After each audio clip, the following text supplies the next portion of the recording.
아르헨티나에서 생활을 했던 20대 때의 일입니다. 스페니쉬를 잘 하지 못했을 때였음에도 불구하고 옷 샘플을 양쪽 어깨에 그냥 잔뜩 짊어지고 7개주를 돌아다니면서 옷 세일즈를 할 때 일이에요. 아르헨티나는요, 한국보다 땅이 27배가 큽니다. 그런데 91년도, 92년도 그 당시에는 인구가 3,300만이었어요. 그러니까 땅덩어리는 어마어마하게 큰데 인구가 별로 없으니까 얼마나 많은 땅이 놀겠어요. 그래서 실제로요, 이 도시에서 저 도시로 가려고 이렇게 움직이면요, 정말 도시를 조금만 벗어나도 아무것도 없어요. 그리고 특별히 그 서쪽 지역으로, 부에노스아이레스는 동쪽에 있는데 서쪽 지역으로 가면요, 정말 거짓말 안 하고 그냥 빰파스, 이름 그대로 빰파스 들어보셨죠? 대평원이에요. 360도 돌아가도 다 지평선이에요. 이게 오르막 내리막도 없어요. 그냥 끝없이 지평선이에요. 어느 분이 농담이 좀 섞였겠죠? 멘도사라는 그 서쪽 지역에서 1600km, 그러니까 1000마일을 운전해가지고 왔는데, 길이 직진이어가지고 지루해서 혼났대요. 그래서 정말로 그렇게 직진이냐고 그랬더니 그분이 하는 말이 7번 꺾으니까 도착하더래, 이렇게. 농담인지 진짜인지 모르겠는데 7번 꺾으니까 도착을 하더라고. 그만큼 직진이에요.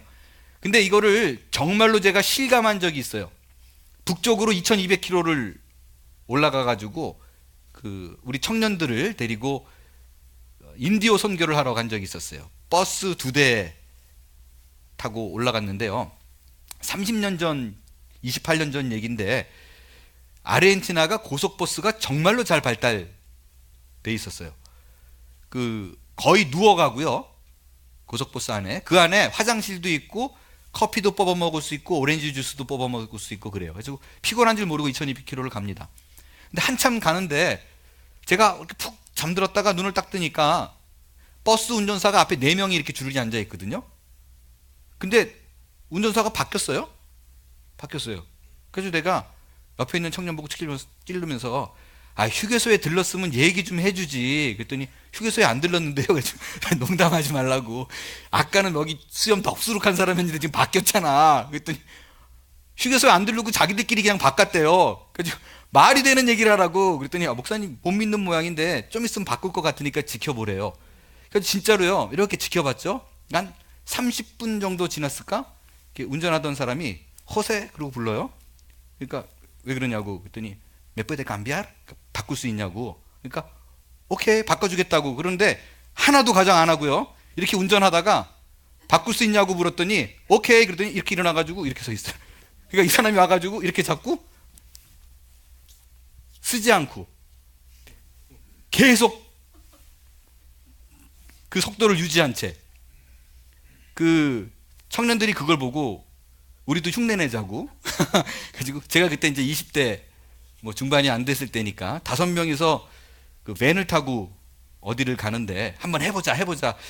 그 밴인데 지금처럼 이렇게 구조가 복잡하지 않아요. 짐 실는, 옷 짐짝처럼 실는 차라서 여기가 좀 펑텅 비었어요. 그래가지고 우리 청년 5이서 가다가 한번 해보자고 앞에 있는 2명이 또 이렇게 바꾸더라고요. 뒤에서 소리 지르고.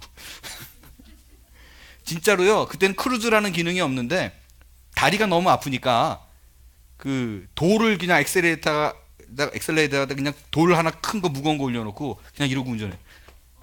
예. 실제 제가 조금 더 지어낸 얘기 아니에요. 어느 날 제가 또 다른 주에 물건을 팔라고 샘플을 단뜩 또 차에 싣고 다른 주를 향해서 가고 있을 때예요. 근데 밤이 좀 깊었어요. 해도 너무한 게요, 가도 다른 차도 없어요. 가로등도 없어요. 그냥 계속 가는 거예요. 계속. 너무 힘들잖아요. 음악 크게 틀고 줄이기도 안 되고 그러니까 스릴을 좀 즐기고 싶은 생각이 들더라고요. 그래서 지금 생각하면 굉장히 인세인한 미친 짓인데, 갑자기 문득 어떤 생각이 드냐면, 이렇게 지금 사람이 하나도 없고 집도 없으면 공해가 없을 거 아니에요.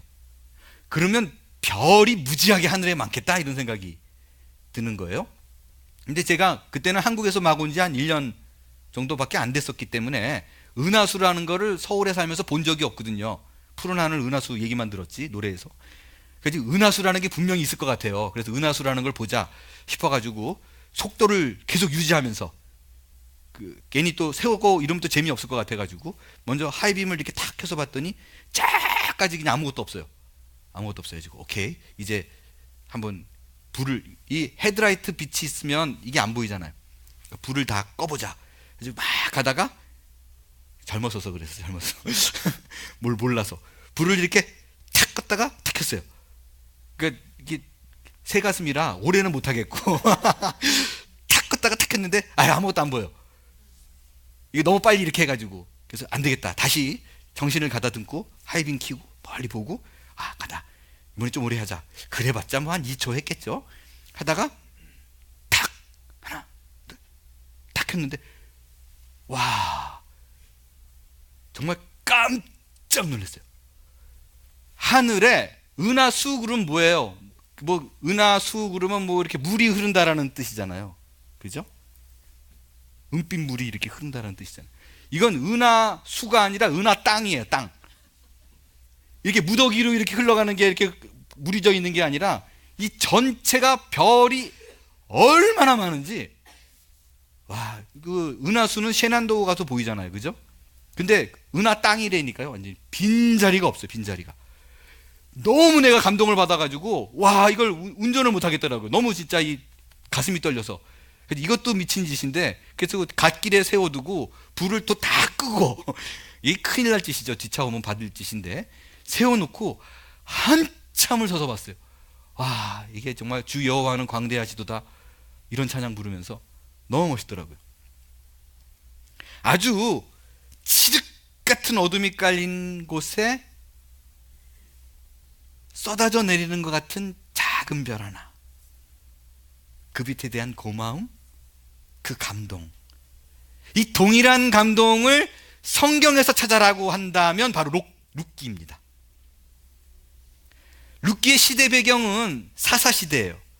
언제고 제가 사사기를 다룰 날이 있을 거예요. 너무 한 20주 넘어갈 것 같아서 조바심 나가지고 좀 기다리고 있는데, 이 사사시대, 이 사사기의 내용을 배우면요, 시대가 너무 어두워요.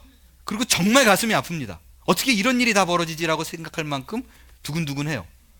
어느 성도 한 분이요, 사사기를 필사를 해야 되겠다라고 생각돼가지고 그 성경에 있는 내용을 노트에 옮기는데 너무 잔인하고 너무 가슴이 아파가지고 도저히 써내려갈 수가 없더래요. 정말 간신히 한 장 한 장을 썼다 그러시더라고요. 하나님을 신뢰하는 자가 다 없어요. 사사라 그래도 지 멋대로 해요. 어느 것 하나, 뭐 하나, 어둠 속에서 밝은 빛 하나 찾아볼 수 없는 그 시대, 그 시대를 표현한 것이 사사시대예요. 온 세상이 짙은 어둠으로 고통받는 시대에서 어느 한 자그마한 마을에서 벌어진 일이 룻기예요. 그런데 이 룻기가 마치 읽다 보면요, 제가 발견한 그 어둠 속에서 발견한 작은 별 하나처럼 등장인물이 몇 명 되지도 않는데 그 이야기 하나하나가 등장할 때마다 가슴이 떨립니다. 생명의 빛처럼 감동을 줘요. 여러분, 룻기는 전체가 4장입니다. 아주 짧지만 독자들이 그 내용을 읽다 보면 마음이 너무 따뜻해져요. 책이 시작하면서 우리는 남편과 두 아들을 잃고 망연자실해하는 나오미의 텅 빈 삶을 봅니다. 그러나 책이 끝날 때는 나오미를 포함한 모든 등장인물들이 삶의 만족으로 인해서 읽는 독자마저도 따뜻하게 만드는 책이에요. 룻기는 특별히 누구를 위한 책인가? 룻기에 나오는 나오미처럼 자신의 삶이 저주를 받았다고 생각하고 공허하다고 생각하고 아무것도 없다고 생각하고 하나님이 나를 버렸다라고 생각되어지는 그런 사람들을 위한 책입니다. 더 나아가 룻기는요, 구약 성경에서요, 하나님의 사랑이 어떠한가를 정말 가장 잘 표현한 책이에요. 사사기의 어두움, 그 짙은 어두움과 이제 동이 막 터오를 것 같은 사무엘 시대, 이제 막 왕이 막 들어서기 막 그 희망이 보이는 그런 양쪽에 우왕좌왕하는 그 속에서 가운데서 빛나는 별과 같은 책, 그 작은 평안함, 그게 룻기예요. 여러분, 그 폭풍의 눈이라고, 태풍의 눈 들어보셨죠? 태풍이 불면 나무가 쓰러지고 집이 날아가고 사람이 중심을 못 잡고 이리저리 흔들리고 막 그럴 때 그 폭풍의 가운데로 들어가면 어때요? 평안합니다. 고요합니다. 룻기가 바로 태풍의 눈과 같은 책이에요. 도무지 의지할 사람이 아무도 없는 사사기, 누가 왕이 될 거냐는 치열한, 그리고 요동치는 사무엘 시대, 그 사이에 껴가지고 태풍의 눈처럼 고요한 평안을 맛보는 책이에요. 이 책 자체가 주는 메시지는요, 아무리 시대가 흔들리고 격변하는 세상 속이라도 하나님의 일하심은, 한 개인을 향한 일하심은 구체적이라는 거예요. 결코 당신의 택한 백성을 저버리지 않고 끝내 열심을 다하시는 하나님의 모습, 그게 바로 룻기의 주제예요. 이제 오늘부터 매주일 5주간 이 룻기를 공부할 거예요. 룻기를 통하여 하나님의 다함없는 은혜를 경험할 수 있게 되기를 바랍니다. 한 장 한 절, 한 절 한 절이 오늘 우리를 사는 우리에게 격려와 희망의 메시지로 선포되어지기를 바랍니다. 먼저 룻기에 대한 전체 요약을 좀 말씀드릴게요. 룻기의 요약을 지도를 통해서 좀 살펴보겠습니다. 베들레헴에서 벌어진 일입니다. 베들레헴에 나옴이라는 여자가 남편과 두 아들이 있었어요. 근데 베들레헴이 기근이 들었어요. 가뭄이 찾아옵니다. 먹고 살 길이 막막해지니까 이 가족 4명이 이방 땅인 모압 지역으로 내려가요. 근데 내려가서 뭐 좀 잘 살아보려고 마음먹었는데 내려가자마자 남편이 죽습니다. 그래서 가족을 좀 늘려볼 생각이었는지 그 두 아들을 나오미가 결혼을 시키는데 모압에 사는 이방 여인하고 결혼을 시켜요. 그런데 결혼한 지 얼마 안 돼가지고 또 두 아들마저도 죽어요. 남자 셋이 죽고 여자 셋만 달랑 남았어요. 그런데 또 모압 지역에 엎친 데 덮친 격으로 또 기근이 또 드네요. 그러니까 다시 베들레헴으로 이주를 하려고 마음 먹습니다. 근데 나오미가 며느리 둘이 남편, 자기 아들들이 잃어버렸으니까 자유하는 몸이잖아요. 그래서 니네들이 그냥 가라. 젊었으니까 이제 시집 가라. 딴 데 시집 가라 그랬는데 한 며느리는 떠나고 한 며느리가 나오미와 동행을 하는데 베들레헴까지. 그게 바로 룻입니다. 룻이 시어머니를 모시고 베들레헴에 와요. 베들레헴에 와서 베들레헴에 시어머니가 이제 연로했으니까 뭐 노동을 할 수가 없는 입장이잖아요. 그러니까 그 룻이 남편도 없는 가운데 남의 밭에 가가지고 이삭 줍기를 해요. 그래서 시어머니를 열심히 복량합니다. 그런 가운데 친척 보아스 땅을 가게 되고 보아스가 친척임을 알게 되고 보아스와 둘이 결혼해서 아들을 낳습니다. 근데 그 아들이 나중에 다윗의 할아버지가 돼요. 그게 전체예요. 그 족보를 좀 보면서 설명을 드릴게요. 족보를 보면 나오미가 엘리멜렉과 결혼을 해요. 그 둘 사이에 기론과 말론이라는 두 아들을 둡니다. 누가 형인지 사실 몰라요. 근데 일반적으로 요 룻과 결혼한 말론은 둘째 아들이었을 거다, 둘째 며느리였을 거다 그냥 생각을 해요. 정확치는 않습니다. 요 둘이 결혼했는데 나중에 가뭄이 들고 요 둘이 죽죠. 요 둘이 죽으니까 요 요르바는 떠나고 그 룻이 시어머니 나오미와 같이 베들레헴에 갔는데 보아스를 만나서 결혼을 해요. 오벳을 낳습니다. 그 오벳이 다윗의 할아버지가 됩니다. 쉽죠? 그 내용이에요. 이 룻기에 나타난 큰 주제 두 가지를 나누겠어요. 첫 번째, 이 룻기는 하나님의 주권을 강력하게 얘기합니다. 어느 정도인가? 룻기는요 모두 85절로 이루어졌어요. 4장인데 사실 85절밖에 안 돼요. 되게 짧아요. 근데 그 85절 중에서 23절이 하나님에 대한 얘기가 나옵니다. 근데 재밌는 거는요, 하나님에 대한 얘기가 나오면 일반 다른 책 같은 경우에는 하나님이 어떤 일을 했다, 하나님이 무슨 일을 줬다라 그러는데 그런 일이 거의 안 나와요. 아주 안 나오는 건 아니에요. 한 2개 정도 비스무리하게 나오는데 나머지 83절은 나머지 그 23절 중에서 23절 나오는데 21절은 하나님에 대한 얘기가 나오는데 하나님이 일하는 게 나오는 게 아니라 그냥 사람들이 앉아가지고 며느리와 시어머니가 얘기하는 대화 속에 주로 등장을 합니다. 그냥 하나님이 어떻더라, 하나님이 어떻게 했다더라. 무슨 얘기예요? 그러니까 룻기는요, 하나님의 은혜가 강조된 책임에도 불구하고요, 하나님의 기적, 하나님의 이적, 하나님의 강권하신 뭐 이런 내용이 없어요. 굳이 하나님이 하신 기적을 룻기에서 얘기한다면 베들레헴 땅에 갔는데 그 기근이 아니라 땅이 풀려서 먹고 살 수 있게 됐다라는 거, 그리고 아들을 낳았다는 거, 룻이 뭐 이 정도예요. 마지막에 등장하는 다윗의 계보가 쭉 나올 때도요, 이렇게 써도 되잖아요. 하나님께서 그들을 사랑하사 이스라엘을 다윗에게 줬다, 뭐 이런 내용이 나와도 괜찮잖아요. 근데 그런 표현조차 없어요. 오히려요, 심지어 이건 누가 뭐래도 하나님이 한 일인데 룻기의 저자는 우연이다 그렇게 얘기해요. 대표적인 예가 룻이 시어머니 나오미를 복량하기 위해서 이삭을 줍는데 밭에 갔는데 그게 친척 보아스예요. 그러면 상식적으로 우리가 저자라면 일부러라도 하나님이 룻을 감동 주사 친척 보아스의 땅으로 인도하더라, 뭐 이렇게 하나님이 일하신 걸로 써도 되잖아요. 근데 룻기는요 이렇게 표현해요. 2장 3절에 보면 룻이 가서 베는 자를 따라 밭에서 이삭을 줍는데 우연히, 굳이 못하라 이렇게 써요. 엘리멜렉의 친족 보아스에게 속한 밭에 이르렀더라. 하나님이 인도했더라 이렇게만 써도 되잖아요. 이 룻기 저자는요 의도적으로요 하나님이 하신 일조차도 이건 평범한 일상이야 라고 그런 식으로 몰아가요. 왜 그랬을까? 이런 뜻입니다. 여기 아주 중요한 이유가 있어요. 룻기에서 강조하고 있는 하나님은요, 내가 어떤 강력한 종교심을 보였기 때문에 하나님께서 그에 대한 응답을 했다라는 내용이 아니에요.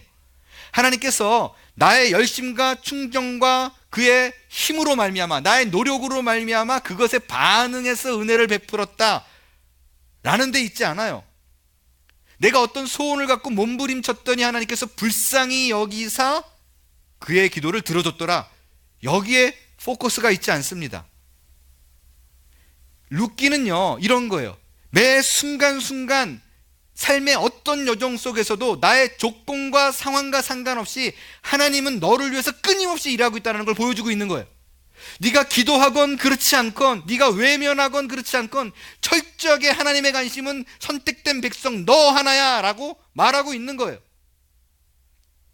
힘을 다하고 정성을 다하고 온몸을 다해서 나는 너를 보호하고 있어, 사랑하고 있어를 표현한 책, 그게 바로 룻기예요. 여러분, 이 얘기는요 제가 비유 시리즈에서 누차 말씀드렸지만 그렇기 때문에 기도할 필요가 없다라든가 그런 얘기 아니에요. 기도하면 기적이 일어난다 이런 것도 아니다, 이런 얘기도 아닙니다. 기도하면 기적이 일어나고요, 기도를 하는 사람일수록 하나님의 경험을 더 많이 하게 돼 있습니다. 왜냐하면 말씀드렸듯이 이 나오미처럼 어쩌면 신앙적으로 제대로 생활하고 있지 않는 사람에게도 하나님이 돌보십니다. 근데 그건 다 우연으로 알아요. 근데 기도하는 자는 너무 디테일하게 내 기도에 응답하시는 하나님을 더욱더 깊이 만나기 때문에 하나님과 교제하는 삶의 즐거움을 누릴 수가 있어요. 기도를 해야만 합니다. 하나님께 간구해야만 합니다. 성경에서도요 엘리야가 기도할 때 비가 내렸다라고 되어 있죠. 그리고 예수님께서 마가복음 9장 29절에 보게 되면 아이에게 더러운 귀신을 쫓아낸 후에 제자들에게 이렇게 얘기해요. 기도 외에 이런 기적이 날 수가 없다, 이렇게 얘기를 합니다. 그러니까 기도해야 돼요. 기도해서 응답받는 재미를 삶에 누려야만 합니다. 그러나 이 룻기에서 말하고 있는 핵심 사상은요 이런 거예요. 어떤 기적이 벌어졌을 적에 어떻게 그런 일이 벌어졌어요 라고 말할 때 우리의 표현이 내 신앙의 힘이었어, 내 노력의 결과였어, 내가 무엇을 했기 때문이야 라는 말을 하는 자에게 경종을 주는 거예요. 오늘 삶 속에, 하루하루의 삶 속에 정말 표현할 수 없는 감동의 기적이 일어났다면 내가 하나님께 무언가를 해서 이루어진 결과라기보다 나의 형편없는 죄된 모습 속에서도 불구하고 나를 위해서 끊임없이 일하시는 하나님의 그 주권, 변함없는 삶을 발견하는 것이 우리의 삶을 신자로서의 더욱더 윤택한 삶으로 빚어가게 될 거예요. 오늘 본문의 나오미를 볼게요. 나오미는 하나님을 믿는 사람이었나요? 안 믿는 사람이었나요? 분명히 믿는 사람이었어요. 그러니까 시대 배경이 사사기이기 때문에 그렇게 티가 안 나는 것뿐이에요. 사사시대의 사람들의 생활 방식이 어땠는가, 그 대표적으로 표현한 게 사사시대에 몇 번 등장을 합니다. 사사기 17장 6절을 보면 뭐라고 하냐면, 그때에는 이스라엘 왕이 없었으므로 사람마다 자기 소견에 오른 대로 행했대요. 무슨 말이에요? 자기가 세운 윤리적 도덕적 기준으로 하고 이 정도면 잘 사는 거야, 모두 다 그렇게 생각했다는 거예요. 하나님이 어떻게 말했는가? 하나님께서 우리에게 요구하시는 이거 관심 하나도 없이 내 마음대로 살더라, 내 뜻대로 살더라. 그게 사사시대를 대표하는 말이었었어요. 나대로 신앙. 여러분, 말씀을 몽땅 어기면서 교회에 나와도 말씀대로 살지 않으면서 그래도 나는 하나님을 믿어라고 생각하는 사람들, 사사시대 사람과 다름없다는 거예요. 아마도 사사시대는요, 말씀대로 그닥 사는 사람이 거의 없었더라라는 것이 이 표현이었어요. 근데 말씀대로 살지 않는 자를 하나님께서 징벌하고 멸하였다라 그러면 지금의 이스라엘은 없습니다. 왜? 사사시대는 다 지키는 사람이 없었으니까. 보세요. 일단 나오미는요, 먹고 살라고 베들레헴을 버리잖아요. 가나안 땅을 버리잖아요. 그리고 하나님이 가지 말라 그러면 모압 땅에 가요. 이방 땅에 가요. 이거는요, 교회 가까운 곳에 있다가 교회 가까운 곳에는 밥 먹고 살 길이 없네, 그리고 술집에서 일하는 거랑 똑같아요. 하나 더 들어가 볼까요? 나오미가 이방 땅에 갔어요. 두 아들을 누구랑 결혼시켜요? 모압 여인, 이방 여인. 하나님이 절대로 이방 여인과 결혼하지 말라는데 그 율법을 그냥 깨버립니다. 만약에 여기까지 상황을 놓고 보자고요. 성경의 저자가 이렇게 썼어요. 하나님께서 나오미를 사랑하더라. 그런데 나오미는 하나님의 사랑을 무시하고 그의 땅을 버리고 떠났더라. 이것도 하나님께서 좀 걸리는 얘기죠. 벌할 수 있는 얘기죠. 근데 아들이 있는데 큰아들을 장가 보내더라. 모압 여인과. 그때 하나님께서 쳐버려도 괜찮을 텐데 하나님께서 또 한 번 참았는데 이번에는 둘째 아들마저도 모압 여인과 결혼을 시키더라. 그때 하나님이 도저히 못 참고 그들을 쳐버리사, 내치사. 이래도 할 말 없잖아요. 근데 하나님은 그들을 내치지 않습니다. 자기 멋대로 사는 사람인데도 놔둬요. 놔두는 수준이 아니라 그에게 끊임없이 너는 내가 택한 백성이라는 사실을 드러내 보여주시고 당신의 사랑을 거두지 않아요. 그는, 나오미와 그의 가족들은 하나님의 사랑을 받을 만한 자격이 없는 사람이었었어요. 근데 정말 희한한 건요, 나오미가 진짜 재밌는 건 그렇게 자기 멋대로 사는데 하나님에 대한 인지는 굉장히 분명해요. 정말 웃기는 게 오히려 사사시대의 사사였던 삼손 입다는 강아지판이거든요. 정말 하나님에 대한 생각을 하고 사는 사람인가 안 하고 사는 사람인가 의심스러울 만큼 엉망인데 나오미는 달라요.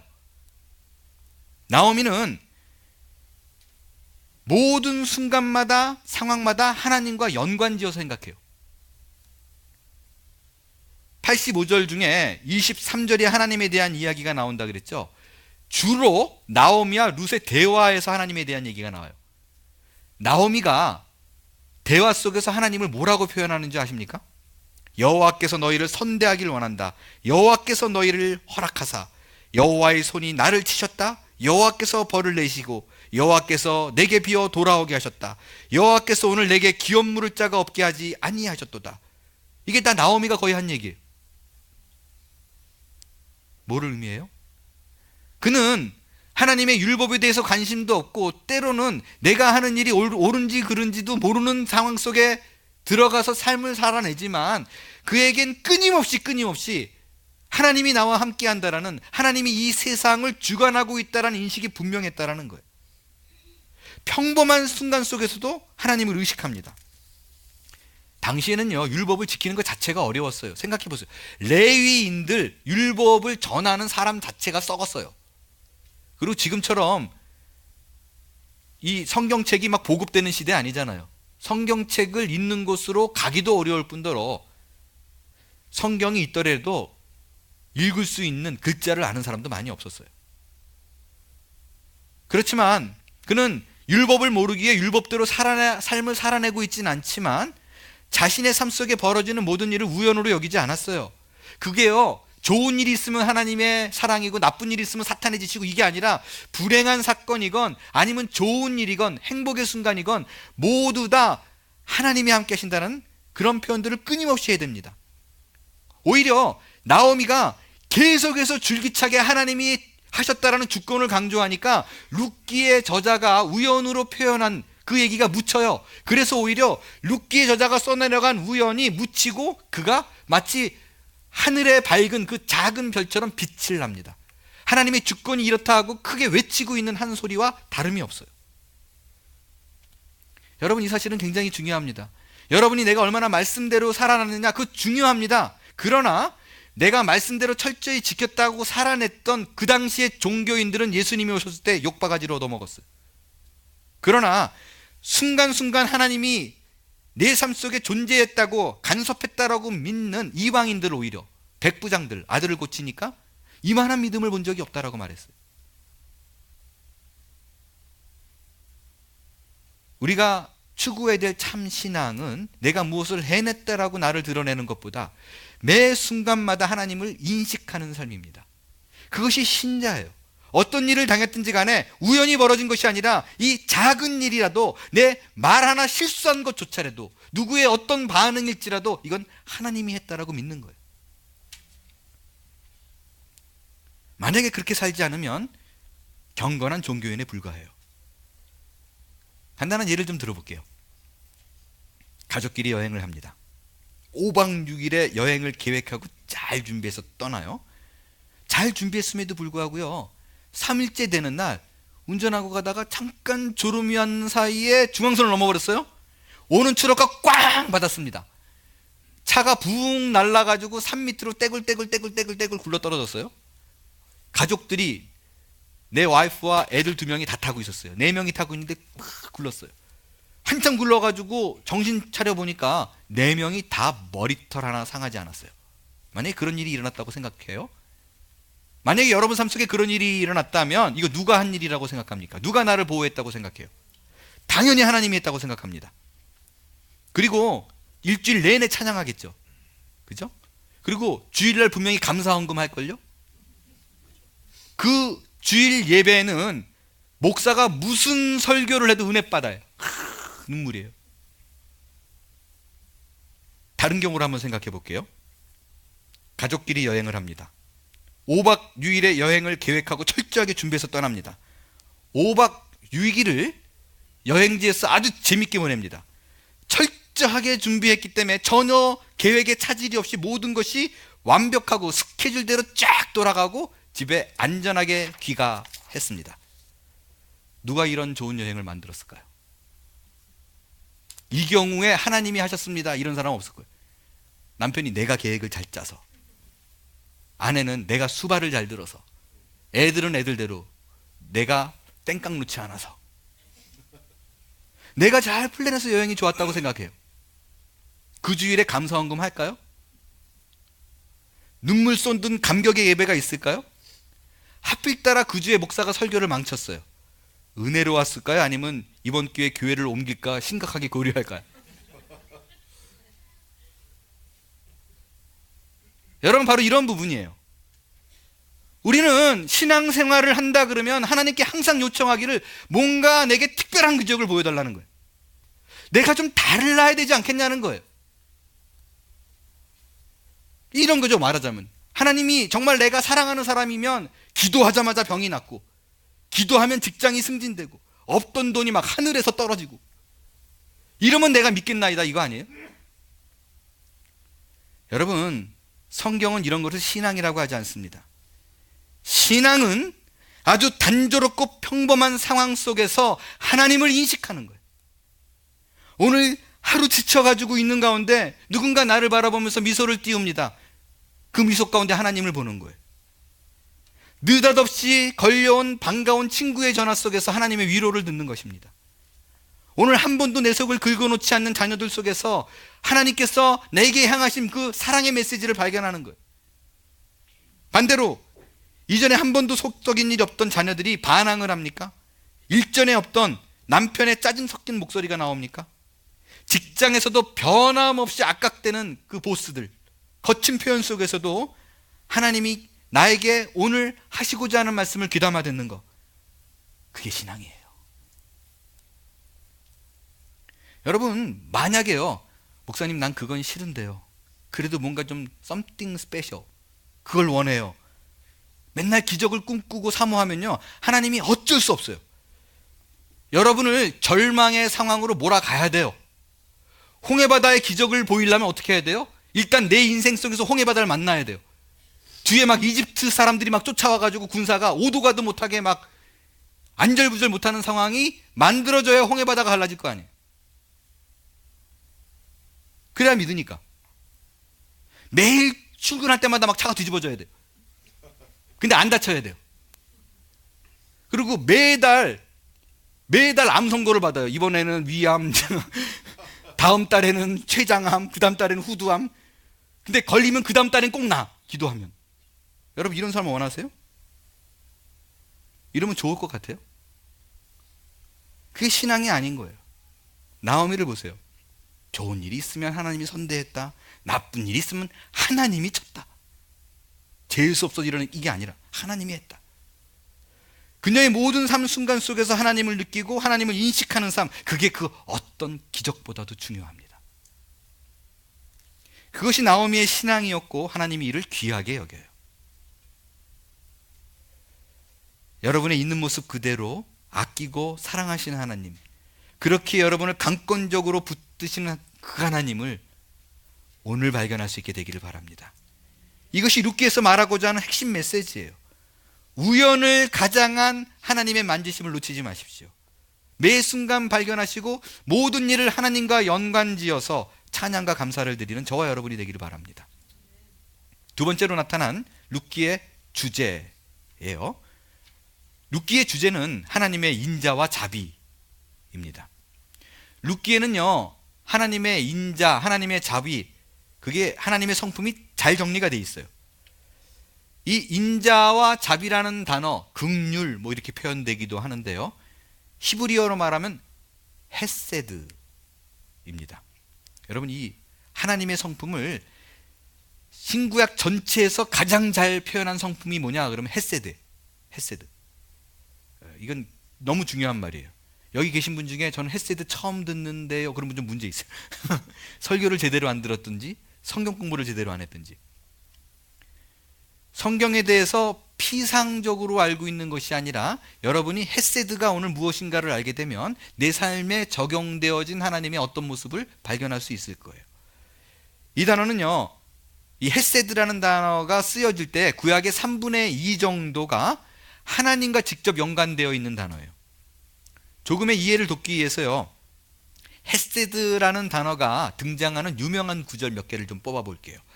시편 136편 1절입니다. 여호와께 감사하라, 그는 선하시며 그의 인자하심이, 이때 인자가 헤세드예요. 역대하 5장 13절, 여호와를 찬송하여 이르되 선하시도다, 그의 자비하심, 이것도 헤세드예요. 느헤미야 9장 17절, 주께서는 용서하시는 하나님이시라, 은혜로우시며 긍휼히 여기시며 더디 노하시며 인자가 풍부함으로, 요 인자가 헤세드예요. 이 하나님의 사랑을 표현한 헤세드, 긍휼로도 많이 표현됐어요. 이 헤세드를요, 이 용어 정리를 네 가지로 한번 말씀드릴게요. 헤세드의 의미와 조건, 첫 번째, 이미 성립된 계약 관계여만이 가능한 얘기예요. 그러니까 컨트랙이 맺어진 관계 속에서 발생하는 긍휼과 사랑과 은혜와 자비, 뭐 이런 거예요. 계약되지 않는 사람은 상관없어요. 실천적 의미, 이건 무슨 말이냐면요, 여러분 인자를 떠오르고 긍휼을 떠오르면 막 감동이 있죠. 근데 이 사람은 긍휼이 많어, 감동이 많어, 왜 어떻게 알아? 눈물을 많이 흘려. 근데 아무 짓도 안 해. 이거 아니에요. 그러니까 내 감정에 젖어 있는 상태를 넘어서 비헤이비어가 나와야 돼요. 산출되어져야 돼요. 행동이 따른 감정. 세 번째, 강한 자가 약한 자에게 베푸는 행위이고요. 네 번째가 자발적이에요. 이거는 누가 시켜서가 아니라 또 상황이 어떻게 몰아가서 어쩔 수 없이가 아니라 본인이 결정해서 본인이 표현되어지는 사랑이에요. 이 룻기의 이 네 가지 사랑이 어떻게 표현되었는가? 그 예를 두 가지만 말할 거예요. 룻기에 나타난 헤세드. 첫 번째, 룻이 시어머니에게 베푼 사랑이에요. 보세요. 룻은 남편을 잃고 아들도 잃은 시어머니가 존재해요. 그러니까 예전에는 시어머니였어요. 아들하고 결혼했으니까. 근데 아들이 죽었으면 그 계약이 깨졌잖아요. 그죠? 근데 룻이 보여준 그 사랑은 뭐냐면요, 깨졌던 계약임에도 불구하고 여전히 깨진 계약으로 인정하지 않고 그 사랑을 계속해서 이어가는 모습이에요. 붙들고 있는 모습이에요. 어린 나이에 다른 곳에 시집갈 수 있는데 시어머니를 복양합니다. 여러분, 그 첫째 오르바가 떠났잖아요. 그 욕할 게 아니에요. 당시 문화에서는요, 남편이 죽으면 떠날 수 있었어요. 그리고 그땐 젊었다고 돼 있거든요. 그러니까 젊은 여자니까 좋은 남자 만나라, 그리고 갈 수도 있는 상황이었어요. 그런데 룻은 굳이 할 필요가 없는 시어머니를 끌어안고 사랑과 긍휼과 인자와 자비를 베풀고 있어요. 그게 헤세드입니다. 두 번째, 밭의 주인 보아스예요.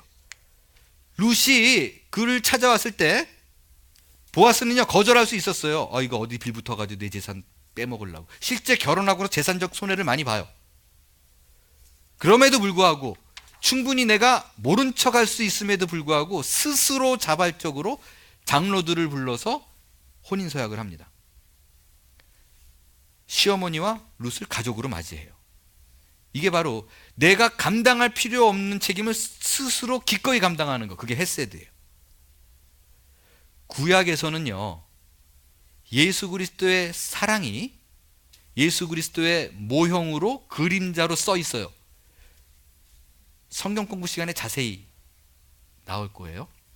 여러분, 우리가 만약에 구약을 읽어 내려가면서 구약은 율법서이고 사랑의 서적은 예수 그리스도에 대한 얘기는 신약이다 라고 읽고 있으면 착각하는 거예요. 우리의 구약 성경이 좋은 얘기가 많이 적혀 있고 도덕적, 윤리적인 내용이 많이 적혀 있다고 생각해서 이렇게 살아야지라고 읽는 걸로 굳히면 그냥 다른 경전 있는 게 나아요. 도덕경, 노자의 도덕경이 훨씬 더 우리 마음에 와요. 왜냐하면 거기는 노자의 도덕경은 사람이 우주의 근본이다, 진리의 도에 이르려면 자연 법칙에 따라야 된다, 그러니까 훨씬 더 양심에 가까워가지고 우리에게 쏙쏙 잘 들려요. 그런데 성경에도 똑같이 윤리적이고 도덕적인 내용이 나옴에도 불구하고 우리가 다른 정경과 다른 종교적 서적과 다른 이유는요, 잘 들으세요. 구약 성경의 모든 모습 속에서 여러분들이 예수 그리스도를 발견해내야 돼요. 그 모든 모습 속에서 예수님의 실루엣, 그림자, 모형, 그래서 이게 여기서 이게 예수님의 모습이구나라고 발견해서 그 참사랑을 예수와 연결져서 생각지 못한다면 크리스찬이 아니에요. 도덕경 읽는 사람이지. 여러분은 성경을 보는 게 아니에요. 구약이든 신약이든 상관없이 온 경전 66권 전체에 예수 그리스도를 표현한 책이 성경책이에요. 그래서 여러분이 시각을 바꿔서 모든 부분에 있어서 이게 예수님 모습이 이런 거였는데 이게 예수의 모습을 예표한 거네, 이럴 때 하나님의 헤세드, 예수 그리스도께서 내게 행한 일을 더욱더 감동적으로 터치할 수가 있어요. 룻을 보세요. 감당할 필요가 없는 시어머니 책임지죠? 끝까지 책임져요. 한번 맺어진 계약이기 때문에. 이거는요, 어떻게 보면 남편이 죽었다는 건 남편이 깨버렸는데 상대가 깬 것과 상관없이 내가 한 약속을 끝까지 나가는 거예요. 룻이 그런 거예요. 보아스, 능력자예요. 인생의 패배자와 버림받은 자를 끌어안아요. 다음 없는 은혜를 베풉니다. 누구의 이야기를 그리고 있어요? 누구의 얘기예요? 예수 그리스도의 이야기입니다. 예수님은 우리 인간들을 굳이 끌어안을 필요가 없는 계약을 깨버린 인간들을 스스로 먼저 찾아와 가지고 누가 시켜서도 아니라 우리는 등 돌리고 있는데 그를 쳐서 돌려서 안고 함께 가는 거예요. 끝까지 가는 거예요.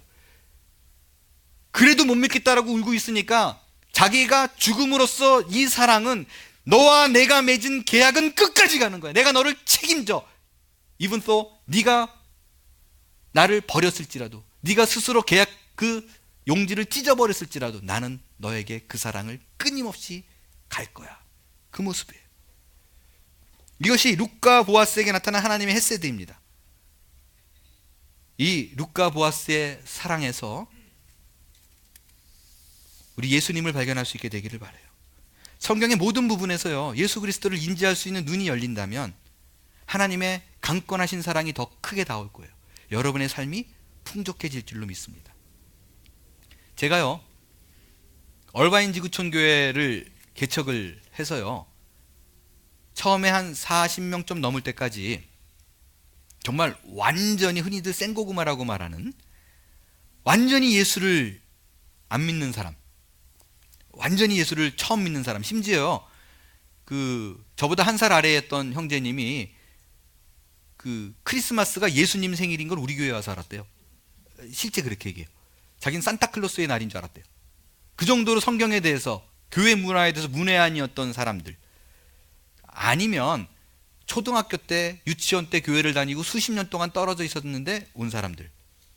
근데 40명이 넘어간 사람들은요, 십수년을 다녔지만 마당 신자들, 주일날 예배만 살짝 드리고 가는 사람들, 뭐 일대 봉사라든가 성경 공부라든가 교제라든가 전혀 안 하고 살짝 왔다 가는 사람들, 뭐 이런 사람들이 이제 40명 넘어가면서 만나기 시작을 했어요. 그런데 우리 교회 나온 지 한 4개월에서 한 6개월 됐을 것 같은데 어느 형제님이 전화가 와가지고 목사님 차 한잔 합시다 그러더라고요. 근데 개척교회 목사가 성도가 보자 그러면 기쁜 게 아니라 덜컥 내려앉아요. 하도 그러고 떠난 사람들이 많아가지고 여러 가지 핑계와 이유를 대면서 이게 또 무슨 일이야, 두근거리는 마음으로 또 찾아가가지고 카페에서 만났죠. 만나가지고 얘기하는데 그분이 이런 말씀을 하더라고요. 정말 뜻밖의 얘기를 들었어요. 당신은 어릴 때부터 치면 수십 년을 교회를 다녔는데 우리 교회에 와서 복음이 뭔가를 처음 알았다라는 거예요. 그래서 그게 무슨 말이냐고 그랬더니, 예전에는요, 어떤 교회를 향해서 저 교회는 복음이 없어 그렇게 얘기하면 뭐지 그래가지고 그 교회를 가본대요. 근데 주일 설교를 들었고 보면 왜 복음이 없다 그러지? 성경 얘기하는구만. 이해가 안 됐다는 거예요. 왜 복음이 없다고 하지? 마음에 오지 않았대요. 그런데 우리 교회에 와가지고 알게 된 사실이 하나 있대요. 예전에는 설교 말씀을 들으면 그래 난 죄인이야, 죄가 진짜 많아, 이렇게 살면 안 돼, 바르게 살아야겠다, 저 성경대로 살아야겠다 라는 생각이 들었는데 알고 보니까 그게 끝이 아니더래요. 하나가 더 있더래요. 뭐냐면 그 죄인이구나를 넘어서 그래서 나는 예수가 필요하구나 라는 것까지 가야 복음이라는 걸 알았다는 거예요. 자기는 여태까지 바르게 살자가 복음인 줄 알았는데 이렇게 살면 안 되니까 살아보려고 그러는데 잘 안 되는데 어떡하지? 그래서 난 예수가 필요하구나, 예수 없으면 안 되는구나, 여기까지가 복음이라는 걸 알았다는 거예요. 이 얘기를 듣고 오는데요, 하나님께서 한 영혼을 한 천하보다 귀하다 그랬잖아요. 와, 교회 개척하길 잘했습니다 하나님. 그러고 그 한 사람 그 한 개 갖고 막 폭풍 눈물을 막 흘리면서 집에 왔어요. 아내에게 또 얘기했더니 아내도 감동받아서 집에서 또 울고, 정말 하나님 내가 지금 죽어도 괜찮네요, 이 영혼 하나 살리려고 개척하게 하셨나요? 막 이런 생각 들고. 그 전까지는요, 설교를 해도 듣는지 마는지 반응도 없고 잘 못 듣는 줄 알았는데 변화되는구나라고 느꼈던 시간이었었어요. 여러분, 맞습니다. 그게 복음이에요. 세상의 종교는요, 내가 어떻게 살아야 될 걸 말해줍니다. 그것이 사람 사는 도리라고 얘기해요. 그러나 성경은 이거예요. 너의 조건과 상황과 상관없다는 거예요. 네가 등지고 있어도 나는 너를 깨우겠다는 거예요. 끊임없이 성경 66권에서 하는 말은 너의 조건과 상관없이 누구야, 나는 너를 사랑해 라는 거예요. 얼마나 사랑하는지 아느냐고 하나님께서 계속해서 우리에게 여러 가지 모습과 방법으로 나타내 보여주시는 거예요. 우리를 설득하는 거예요. 내가 너를 너무 사랑해서 십자가를 진 거야. 그게 너 때문이야. 여러 얽매인 거에서 자유해. 너 묶여있는 모습 내가 보기 힘들어서 그 모든 묶임에서 해방하려고 내가 온 거야. 이게 바로 복음이에요. 그것 외에 다른 복음은 없습니다. 룻기에서 넘쳐나는 하나님의 헷세드를 발견할 수 있는 저와 여러분이 되기 바랍니다. 그게 우리의 살 길이에요. 말씀을 마칩니다. 오늘부터 5주간 룻기를 이어가게 될 거예요. 여러분, 룻기는요 전체가 4장밖에 안 돼요. 짧은 책입니다. 매주 오실 때마다 한 주에 룻기 한 번씩 읽고 오세요. 그리고 기대를 갖고 오십시오. 하나님의 은혜에 대한 사모함으로 나오세요. 말씀을 들을 때마다 여러분을 향한 하나님의 그 뜨거운 사랑의 현장이 열리게 될 겁니다. 그 눈이 띄어질 때 우리의 이전 삶과는 다른 감격과 기쁨이 가득 찬 인생으로 여러분의 삶에 헷세드가 가득 넘치게 될 줄로 믿습니다. 일어나서 찬양 드리겠어요?